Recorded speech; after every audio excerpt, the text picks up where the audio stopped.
who has been in the framing industry for a long time, Richard, what sort of impact is this move going to have? Just like usual, business constantly keeps on evolving from one thing to another. The cowboy days versus today, and then the manufacturing, and now it's all the internet.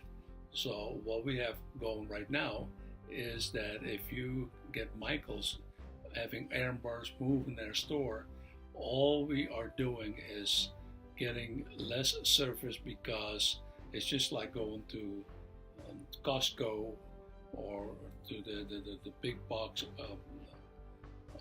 hardware stores. You go in there and you ask a question, and they're very polite and they point out where it's at, but in no way will you get any service that they don't know. So that's up to you, because will cut you mad and will make you frames, but if it comes to designing, you are on your own.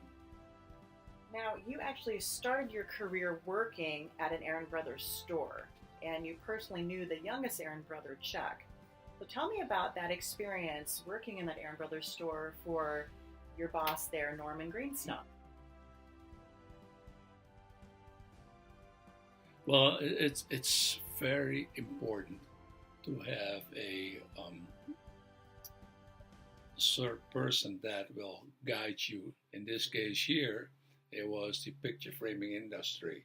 What happened, Norman Greenstone bought the store from the two Aaron brothers, and he then in turn hired me. Norman was trained by Len and Al, and then Norman trained me from the ground up of being a novice picture framer to making frames, and then the sales department, very important aspect. And what did you learn working at the Aaron Brothers store? Were there certain processes or certain ways of doing things that the Aaron Brothers and Norman used in the store that really stuck with you throughout the years in your career?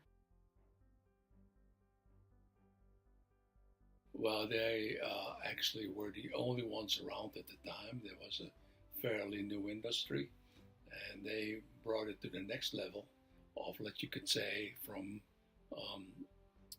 Michaels. They were the modern Michaels at the day, and people just would flock over to their stores, and they would go and have parking lot sales with a lot of success. And that at the time worked very well for a business practice as such. But there were a lot of little framers like us that wanted to get into business, but that was very successful also, because you didn't have anybody selling frames at every corner. It was all brand new. Now tell me a little bit more about the relationship that you had with the Aaron brothers themselves. So you mentioned Len and Al and the youngest brother, Chuck. What sort of interactions did you have with them? How often did you talk with them, and what did you learn from them? I learned a lot, of course, from Norman. He was like my father figure. He took me under his wing and taught me all the ins and outs of the framing industry. And I met Len and Al a few times, but mainly Chuck Aaron, a fantastic gentleman again that taught me an awful lot. Chuck being in the wholesale supply framing business. And he and I sat over lunch quite a few times discussing the ins and outs of the industry, and I learned an awful lot from a gentleman.